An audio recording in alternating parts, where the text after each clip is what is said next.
Donc c'est là où j'ai fait toutes mes classes en tant que joueur. Et puis c'est là que j'ai démarré aussi en tant qu'entraîneur. J'ai démarré à 17 ans avec les petits, les débutants. Rapidement, je suis passé sur le foot à 11. J'ai commencé par des 13 ans. J'ai fait 3 années de 13 ans. Et ensuite, donc, il y a eu une opportunité au Paris FC, notamment avec Alexandre Monnier, donc, qui est le directeur technique, et Saïd Egoun qui était là encore il y a 2 ans, qui est parti à la JOCR et la PSG. Donc entre guillemets, on était une équipe, voilà, on était tous à Montrouge pendant des années, on a travaillé ensemble, et puis une opportunité s'est produite au Paris FC, donc il fallait tout reconstruire chez les jeunes, sachant que toutes les équipes étaient en ligue, il n'y avait aucune équipe nationale à l'époque. Donc l'objectif c'était vraiment de s'appuyer sur le gros vivier que pouvait détenir le Paris FC, puisqu'on est dans l'Est parisien. Forcément, c'est un des plus gros viviers d'Europe, si ce n'est pas le plus gros vivier d'Europe. Il y a une grosse école de foot, donc il y a un gros potentiel, mais la plupart des joueurs partent constamment en club pro parce que justement le club n'était pas bien structuré. Donc dans un premier temps, le premier objectif c'était de faire en sorte que toutes les équipes puissent monter au niveau national. Donc moi quand je suis arrivé, j'ai démarré avec les 15 ans, DH, sur une génération, ma première année au Paris FC. J'ai 13 joueurs qui ont signé en club pro sur mon équipe. Sur un groupe de 22 joueurs, j'en ai 13 qui ont signé en club professionnel. Donc c'est dire la qualité qu'il peut y avoir. Derrière, avec Saïd Egoun, qui avait les 17 ans, on a mis 3 ans pour pouvoir monter en 17 ans nationaux. Et on a mis 2 ans pour monter en 19 ans nationaux. C'est-à-dire qu'Alexandre Monnier a fait monter l'équipe en 19 ans nationaux. Et nous derrière, avec Saïd qui était le coach, moi j'étais son adjoint, on est monté en 17 ans nationaux. Et c'est l'année où on a créé l'académie. Donc c'était la seule année où justement les joueurs du Paris FC découvraient l'académie, nous aussi d'ailleurs, puisque c'était pas facile pour nous. Mais du fait de s'entraîner tous les jours et d'avoir un fonctionnement un peu pro, ce qui a fait qu'on a fait une grosse saison aux 17 ans DH et on a accédé aux 17 ans nationaux. Dans la même année, enfin l'année d'après, on a fait monter les seniors DH en CFA zone. Donc ce qui fait qu'en 4 ans, on a obtenu 17 ans nationaux, 19 ans nationaux, CFA 2. Donc c'était l'objectif, il a été atteint, on a fait monter toutes les équipes. Les équipes B sont montées aussi quasiment tous au plus haut niveau régional. Ce qui fait que bon, le projet de base, de départ, à court terme, il était atteint. C'est-à-dire que faire monter toutes les équipes. Derrière ça, il fallait continuer à évoluer. Donc l'académie, elle a été créée donc, par Saïd Egoun et Alexandre Monnier, qui ont eu l'idée de justement faire en sorte qu'on puisse avoir un centre de formation, même si on n'avait pas le statut. Donc on a eu pas mal de réflexions, on s'est renseigné sur les moyens, comment on pouvait faire pour justement contourner un peu les règles de la fédération. Et puis on s'est rendu compte que grâce au financement de la taxe d'apprentissage des entreprises, on pouvait financer un sport-études. C'est-à-dire que l'inconvénient de s'entraîner tous les jours, c'est que les gamins ils ne peuvent pas parce qu'ils sont à l'école. Donc il fallait trouver une école. Comment faire? Est-ce qu'on peut chercher une école, un collège, un lycée à côté qui peut nous aménager des horaires? C'est trop compliqué, puisque les joueurs ont des niveaux différents, des orientations différentes, et puis c'était impossible. Donc on a eu l'idée avec un organisme qui s'appelle Sport Études Concept, qui d'ailleurs gère beaucoup de clubs professionnels et qui gère aussi des sportifs de haut niveau. Alors ça peut être un tennisman, ça peut être un jockey, ça peut être n'importe quel type de sport. Ils sont spécialisés dans les sports-études et dans les sportifs de haut niveau. Et donc on a eu ce contact et grâce à ça, on a pu ouvrir une école privée qui au départ était à Saint-Maur, dans un partenaire, donc chez un partenaire qui était là-bas, c'est un centre de tennis en fait. Ils avaient des locaux, ils ont réussi à héberger nos joueurs dans ces locaux et eux, Sport Études Concept, s'occupent de la scolarité. C'est eux qui font en sorte que les professeurs soient présents, qu'on monte les classes, qu'ils montent les dossiers au rectorat, etc. Donc au début on était à Saint-Maur et on s'entraînait à Port de Montreuil. Donc à chaque fois, il y avait la navette entre l'école et le centre d'entraînement. Donc on avait un gars qui tous les jours, matin, après-midi, faisait des navettes pour emmener les gamins de Saint-Maur à Port-de-Montreuil. C'était affrété par qui d'ailleurs ce car? Ça c'était le car du club. On avait notre propre chauffeur. Donc le club justement via l'académie a investi dans un car. Ils ont acheté un car. Il y a un dirigeant, Giovanni, qui a passé son permis poids lourd et qui a fait en sorte que ce soit le chauffeur du club. Il est d'ailleurs toujours le chauffeur du Paris FC. Et donc il y avait ces navettes tous les jours constamment. Donc cette première année, c'était difficile parce que forcément un nouveau fonctionnement, pas forcément, comment dire, c'était pas forcément pratique parce qu'à chaque fois il y avait les transports, etc. Donc on a fait ça quand même pendant un an. C'est l'année où on est monté en nationaux, en 17 ans. Et puis derrière, on a réussi à trouver des locaux donc plus près parce que c'était le projet. On l'a fait parce qu'il fallait qu'on ouvre. On voulait absolument ouvrir, donc on s'est dit, tant pis, il y a des contraintes, mais on ouvre quand même. Et derrière, on a réussi à trouver des locaux à Montreuil. Donc en fait, je ne sais pas si vous connaissez la porte de Montreuil, il y a le stade d'Egerie, et en fait, il y a un grand centre commercial Carrefour. À côté, en face, il y a des locaux, il y a la CGT, et il y a des locaux de société. Donc là, on a réussi à trouver des locaux. Et donc là, on a 6 classes. Donc on a une capacité d'accueil de 6 classes dans ces locaux-là, et ce qui fait que ça se rapprochait du centre d'entraînement. À pied, on a pour 5 minutes. Les gamins, voilà, pour aller au stade, ils mettent 5 minutes, ils traversent le rond-point, ils arrivent au stade. Donc là, c'était le côté pratique. L'autre point important, c'est le self. Parce que là, il faut qu'ils mangent le midi. Il faut trouver un self. On a trouvé un self juste au-dessus, à Louis-Lumière. Ça s'appelle le RIP, Résidence Internationale de Paris.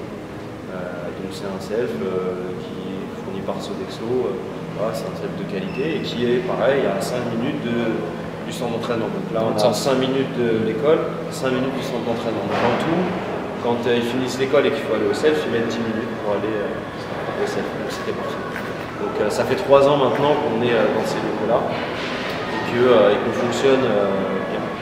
Voilà, même si ce serait mieux encore qu'on soit constamment au même endroit, terrain, école, self, administratif. Voilà, on n'a pas cette capacité d'accueil parce qu'il n'y a pas de place en fait. C'est déjà pas mal de ce que vous avez tout fait pour le premier. C'est un premier pas, c'est un grand pas. C'est pas évident, c'est un premier pas, c'est une bonne chose. Maintenant, nous pareil, ce qu'on veut, c'est évoluer et faire en sorte que tout soit regroupé. Parce que mine de rien, ne serait-ce que cette année, on a 4 lieux différents. On a Charletti, on a Tolbiac, où c'est le siège du club. On a Porte de Montreuil, où c'est le centre d'entraînement des jeunes. Et on a choisi le Roi, c'est le centre d'entraînement maintenant de la nationale. Donc il y a 4 lieux différents. Pour fonctionner, franchement, c'est pas facile. Donc si on veut se professionnaliser et qu'on monte, il faudra à un moment donné qu'on regroupe le tout pour pouvoir fonctionner. Donc par rapport à l'académie, le fonctionnement, donc, comme je vous l'ai dit, moi je suis le directeur de l'académie. Et je suis maintenant entraîneur des 19 nationaux. J'avais les 17 ans nationaux il y a 3 ans. L'année dernière, j'avais les 19 nationaux et là, je les ai toujours.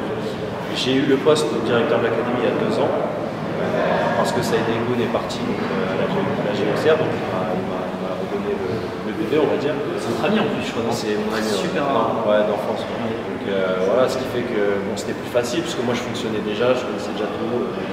C'était la suite logique, on va dire logique.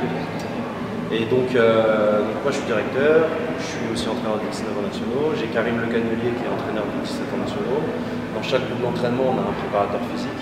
Donc en tout, on est 4-5 en tout à tourner sur les équipes. Et on travaille donc avec Sport Études Concept, où on a un responsable pédagogique qui s'appelle Benjamin Bonnet, qui est constamment dans les locaux, à l'école, moi aussi. Et c'est lui qui gère toute la partie scolaire et qui gère les professeurs. Nous, cette année, donc déjà pour parler de l'année dernière, parce que c'est des chiffres qui sont importants, l'année dernière, on avait donc 6 classes, on avait une seconde générale, on avait une première pro, on avait une terminale ES, une terminale STMG, une terminale pro commerce et une première STMG. Donc sur les 3 classes de terminale, donc il y avait les échéances du bac, on a eu 10 élèves qui ont passé le bac et on a 10 qui on a eu 100% de réussite. Donc ça, c'est une stat qui est importante parce que c'est des footballeurs et il y a toujours un peu l'image des footballeurs qui ne sont pas forcément doués à l'école. Et donc pour nous, c'était important. Les années précédentes, on avait devait avoir 40%, 60%, et là on a fait 100%. Donc on a évolué aussi, on a bien restructuré la partie scolaire. Il y avait Taubira qui est venu d'ailleurs. Taubira est venu au mois de juin avec Naget. Voilà. Ils sont venus visiter l'école, et justement c'était pendant le match France-Nigeria. Et derrière, elle avait bien accroché avec nous, elle avait trouvé le projet vraiment sympa, elle avait accroché avec les jeunes aussi. Et elle attendait les résultats du bac justement, donc nous on l'a informé des résultats du bac, et du coup c'est elle qui nous a invités au ministère pour le match France-Allemagne. Donc c'était sympa, voilà, c'était vraiment sympa. Donc elle était en termes de com, elle était un peu pour nous, vu qu'elle est venue à la fin de l'année, elle était un peu comme la marraine de la saison 2013-2014. Même si au départ elle ne le savait pas, mais nous derrière on lui a dit voilà, vous êtes venus, on a eu 100% de réussite au bac, vous serez la marraine de la saison 2013-2014. Et cette année le parrain c'est Raymond Domenech qui est venu il y a 3 semaines. Alors pour l'académie, les détections, elles sont, donc c'est pas des détections qui sont ouvertes. Avant on fonctionnait, c'est-à-dire qu'on mettait une annonce sur le site internet, puis on disait voilà, le mercredi, le samedi temps, porte ouverte, journée de détection pour les années. En fonction des années d'âge. Et là, il y avait 200, 300 joueurs qui arrivent comme ça. C'est trop, quoi. C'est-à-dire qu'il y a tellement de joueurs qui veulent jouer au Paris FC qu'on se retrouve avec des centaines de joueurs qui arrivent. Et au final, il y a des niveaux différents. Et au final, on va recruter peut-être 1 ou 2 joueurs. Donc, recevoir 200 joueurs pour en récupérer qu'un, il s'avère que c'est inutile. Donc, nous, on fonctionne plus maintenant par réseau. C'est-à-dire que dès que pendant l'année on observe des matchs, on se rapproche des éducateurs, on nous propose des joueurs et puis là on les regroupe sur des journées de détection, mais ce n'est pas quelque chose qui est ouvert. C'est nous qui allons démarcher, c'est nous qui allons chercher les joueurs. Pour les détections, forcément le premier point c'est le sportif. En fonction de ce qu'on voit au niveau sportif, si le joueur nous intéresse, là on va lui faire passer des essais scolaires. Donc là, on le convoque à l'école, on lui fait un test de connaissances. Alors, c'est varié, ça peut être. Voilà, ça dépend des filières en fait. Mais il y a des tests sur la culture générale, etc. En fonction de son test, donc derrière, nous on fait un entretien avec le joueur pour connaître ses motivations. Est-ce qu'il sait vraiment où il va? Parce que des fois, les gamins ils viennent parce qu'il y a marqué pérennisé, mais ils ne savent pas réellement comment on fonctionne. Sachant que c'est quand même des contraintes qui sont difficiles. C'est-à-dire que passer d'un club amateur à faire 3 séances et passer au Paris FC, faire 6 entraînements par semaine, avoir une scolarité intégrée dedans, c'est pas facile. Donc on passe un entretien avec le joueur, on teste ses motivations et derrière on convoque les parents. On convoque les parents et on fait passer aussi un entretien aux parents. Ça paraît évident, mais c'est important. Pourquoi? Parce que nous, ce qui est important, c'est que les garçons ils soient vraiment dans un cadre. C'est-à-dire que pour nous, il y a la scolarité, il y a le foot et il y a la famille derrière. Il faut vraiment que ça ne fasse qu'un. On ne veut pas que les parents ne soient pas concernés et se disent bon, c'est bien, le gamin il rentre à l'académie, puis après je suis tranquille. Il y a un suivi à l'année sur les présences, sur le comportement, sur les résultats. Il y a des réunions d'information. Nous, on fait en sorte que les parents, on les oblige à être constamment présents et à l'écoute de l'aspect scolaire et du sportif. Donc on teste les motivations des parents. Comment prennent les parents, comment ils le prennent, le fait d'être interviewé, d'être... C'est plus, c'est un échange, c'est-à-dire qu'on pose des questions, pourquoi, comment, qu'est-ce que vous pensez, Et puis on essaie de voir aussi un petit peu à travers les bulletins ce qui a pu se produire avant. C'est-à-dire que si on voit que sur un bulletin il y a énormément d'absentéisme, c'est que les parents ne jouent pas le jeu derrière. Donc derrière, on essaie de les responsabiliser aussi, parce que c'est capital. Je veux dire, si le gamin, nous on tient un discours de 8h à 18h et que quand il rentre, il est dehors, ou il fait passer devoir, ou à la maison il n'y a jamais personne, ça tient pas, c'est statistique. Est-ce qu'il y a des cas particuliers un peu, genre ultra motivés, des petits jeunes qui veulent prendre vol, qui sont exemplaires, et pas forcément les parents qui derrière qui peuvent suivre un peu la scolarité? Bien sûr, il y en a. Et qu'est-ce qu'on fait à ce moment-là, nous, on voit aussi si le gamin il est sérieux. C'est-à-dire que c'est une majorité, c'est-à-dire en général, si les parents sont derrière, on sait qu'il y a un minimum de cadre et ça va suivre. Mais il peut y avoir des exceptions, dans les deux sens. Soit le gamin il est super sérieux, mais bon, la famille, la maman travaille la nuit, elle ne parle pas forcément français, etc. Donc, voilà, nous on voit que le gamin il est sérieux, au contraire, on va le valoriser et on va lui donner sa chance. Mais on peut aussi avoir des gamins qui sont très bons au foot, mais qui ont des grosses difficultés scolaires. C'est-à-dire que les parents sont là, mais les gamins, ils ont vraiment d'énormes difficultés. Donc là, nous, pareil, on va quand même le prendre. Donc on va aménager son niveau. C'est-à-dire que par exemple, on a 2 secondes. On a une seconde générale, entre guillemets, de bon niveau, et puis on a une seconde générale d'adaptation. Donc c'est des gamins qui, à la base, ont des filières plus spécifiques. Ça va être des filières professionnelles, des filières technologiques, mais qui veulent à tout prix rentrer à l'académie. Donc nous, on n'a pas ces filières-là. Donc nous, le discours qu'on tient, c'est « Ok, tu peux quand même rentrer à l'académie. Nous, on va te mettre en seconde générale et on va te remettre à niveau. » Donc ça va être une classe, ils vont être 3 ou 4 maximum. Ça ne dépassera pas 4. Là, ça va être 4. Et maintenant, ils ne sont plus que 2 parce qu'il y en a 2 qu'on a mis en seconde générale un peu plus élevés. L'objectif, c'est de les tirer vers le haut. Et là, pareil, on va les aider. Mais tout dépend de la volonté, en fait. Si le gamin a des difficultés et qu'il a envie, nous, on va l'aider, on va l'accompagner. Si le gamin, il ne veut pas travailler et qu'il se comporte mal, il restera. De toute façon, c'est les critères et c'est bien défini dès le début. Est-ce que l'académie est ouverte à l'international aussi ou elle reste dans le vivier parisien? Non, parisien. On n'a pas d'hébergement. Donc nous, c'est déjà un problème de moyens. À terme, il nous faudra. Et puis aussi, on a l'avantage d'être sur Paris. C'est-à-dire que les gamins, ils sont à 30-45 minutes de chez eux. Le planning, c'est 9h, 18h. C'est-à-dire qu'on commence soit l'école ou l'entraînement à 9h, à 18h, soit l'école, soit le foot, c'est terminé. Donc ils ont le temps de rentrer chez eux, de faire leurs devoirs. Un garçon qui joue au foot en Ile-de-France, en général, il va commencer les cours vers 8h ou 9h. Il va finir vers 17-18h, il va prendre son sac, il va courir, il va aller à l'entraînement à 19h30 ou 20h, il va finir à 21h30, le temps de rentrer chez lui, il n'est pas chez lui avant 22h30. C'est pas les meilleures conditions pour... Et il est dans une classe où ils sont 35. Que nous, on est dans des classes où ils sont 5, 6. La plus grosse, c'est 9. Et c'est que des joueurs du PFC. Donc vraiment, tout est fait pour qu'ils soient dans les meilleures conditions possibles. Après, on a aussi... on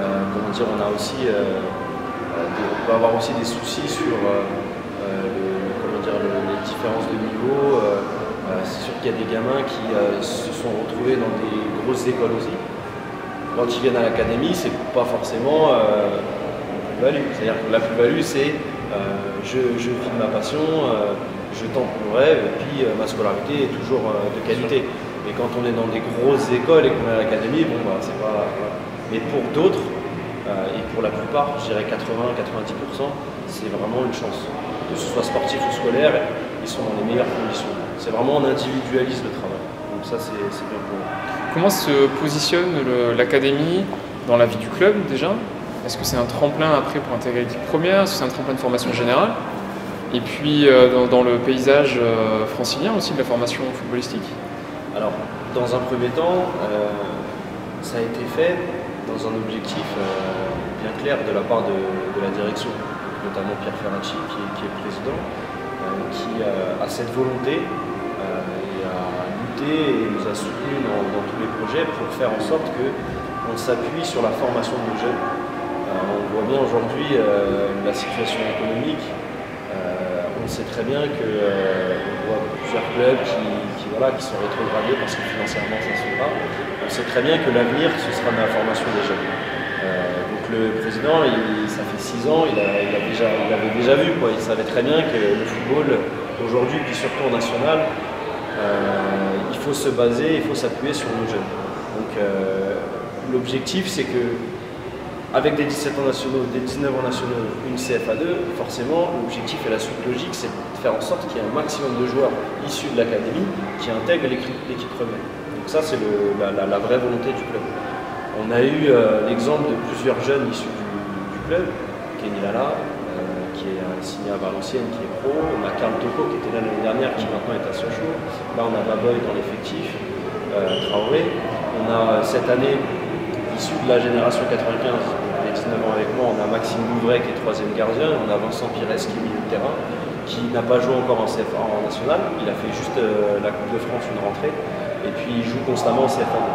Mais vraiment l'objectif c'est de faire en sorte qu'il y en ait un maximum. Si on a un joueur, ce qui est arrivé il y a 3 ans, on a un joueur que j'avais en 17 ans, Franck Petra, qui a signé à Sheffield en Angleterre. Et là on a reçu des sous.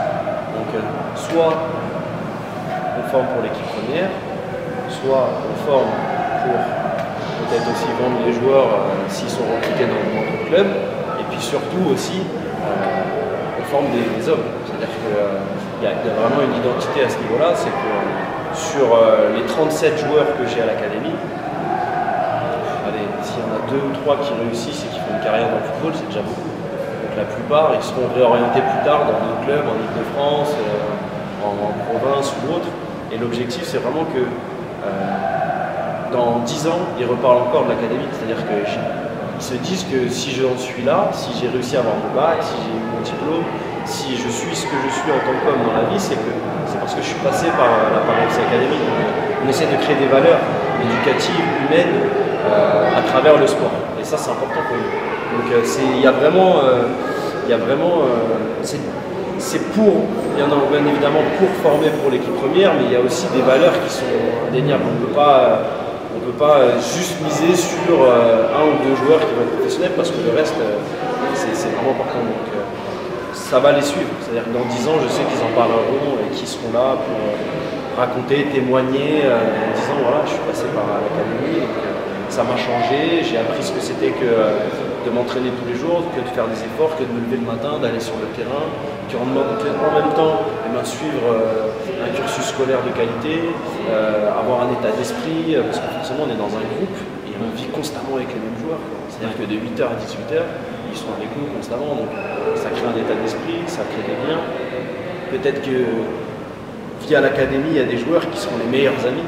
C'est-à-dire que moi, je sais que j'ai un de mes meilleurs amis, je l'ai connu grâce au foot. Donc, dans 15 ans, peut-être qu'ils s'inviteront, enfin, ils seront témoins de mariage ou autre. Enfin, il y a vraiment quelque chose qui est fort, qui peut se créer grâce à l'académie. C'est une expérience de vie, en fait. Une expérience de vie, exactement. Tu peux nous parler un peu plus des valeurs?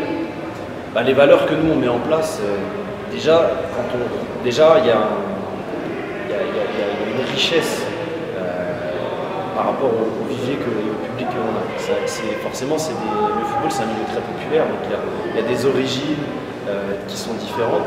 Donc déjà, ne serait-ce que par ces origines et par ces différentes façons de vivre ou de s'exprimer, forcément déjà il y a des valeurs qui se créent.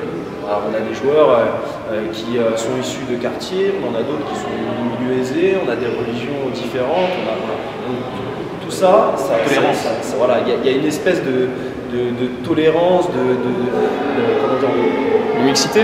Ouais, de mixité où les gamins se partagent des valeurs, partagent des principes, des éducations différentes. Et nous, en fait, l'objectif, c'est de canaliser tout ça avec une politique basée sur le PAREFC qui est un état d'esprit exemplaire, des valeurs simples, c'est-à-dire on arrive dans une classe, vous verrez, si un jour vous venez, c'est avec plaisir, les gamins ils enlèvent la casquette quoi qu'il arrive, les téléphones sont interdits, un adulte rentre dans la classe, tout le monde se lève. Il y a un respect de l'adulte, il y a un respect de la hiérarchie, il y a un respect des professeurs, de l'entraîneur, et on le ressent aussi sur le terrain parce que derrière il va y avoir un respect de l'arbitrage, il va y avoir un respect de l'adversaire, savoir perdre, savoir dire saluer à la fin d'un match quand on a perdu, sortir avec tête haute, enfin je veux dire c'est des valeurs que l'on intègre quotidiennement. Et puis aussi il y a le côté fort qui ressort par PAREFC, c'est vraiment cette envie de gagner. En fait.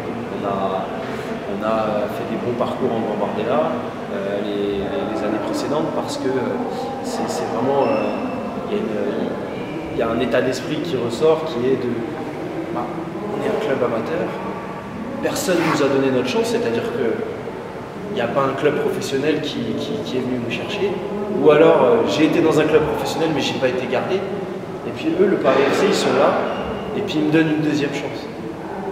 Donc je suis là et je suis joueur et je me dis mais je suis obligé de rendre en fait. Je suis obligé de rendre, de m'investir là. Ça peut être aussi petit doudou. Il y a des gamins qui ne se rendent pas compte de la chance qu'ils ont et qui ne donnent pas tout, mais ça c'est différent. Mais on a quand même une grosse majorité qui se disent bon, eux ils sont là pour nous, Personne n'est venu nous chercher, et ben, il faut nous rendre. Donc, quand on joue en Gambardella et qu'on joue des clubs professionnels, les gamins ils se transforment, ils sont vraiment déterminés, ce qui fait qu'on a fait des bons parcours parce qu'ils ont envie qu'on parle d'eux, tout simplement. Et ça, c'est vraiment des valeurs, ça fait partie des valeurs du jeu. Alors, comment ça se positionne après les autres clubs qu'il y a en Ile-de-France? J'imagine qu'il y en a peut-être qui intéressent aussi certains joueurs. Qu'est-ce qui fait qu'ils viennent finalement au Paris FC? L'attractivité. C'est au plus haut niveau partout. C'est-à-dire que même Créteil qui est en Ligue 2, ils n'ont pas. En fait, moi on est la seule équipe en national en Ile-de-France, en 19 ans. Par le PSG, pour moi c'est une planète, donc je ne les compte pas. On n'est pas en concurrence sur des joueurs. S'ils viennent nous les chercher en école de foot, mais sinon, voilà. Donc si vous voulez, tous les clubs d'Île-de-France, ils sont tous en DH, en DSR, donc forcément les gamins ils veulent tous jouer en national. En 17 ans, il y a un peu plus de concurrence parce qu'il y a plus de clubs en 17 ans nationaux. Mais malgré tout, on est les seuls à proposer un centre de formation. Une académie, mais le même fonctionnement. Donc les gamins, ça les attire aussi. Et puis il y a l'image. Paris FC, Charletti, club de national, je veux dire, ça donne envie, quoi. Voilà. Comment tu qualifierais le vivier parisien? Exceptionnel. Vivier parisien, et puis même notre vivier à nous, en école de foot, si on avait la balle. Parce que là, même malgré le fait qu'on ait monté une académie et qu'on soit au plus haut niveau chez les jeunes, on paye le fait de ne pas être professionnel en équipe première parce qu'on a vraiment des joueurs talentueux en école de foot, mais on les perd tous. Parce qu'il y a Monaco, il y a le PSG, il y a Manchester United, il y a Manchester City, Liverpool qui viennent chercher nos joueurs. C'est vraiment impressionnant. Les U12, U11, U13, ils partent tous. En fait, jusqu'en U15, les joueurs ils partent. Après les U15, une fois que s'ils n'ont pas été récupérés ailleurs, et nous on les garde. On a le deuxième, voire le troisième couteau. Mais le but c'est justement d'être professionnel pour pouvoir protéger nos joueurs avec des contrats en école de foot et pouvoir les fidéliser au Paris FC jusqu'en équipe.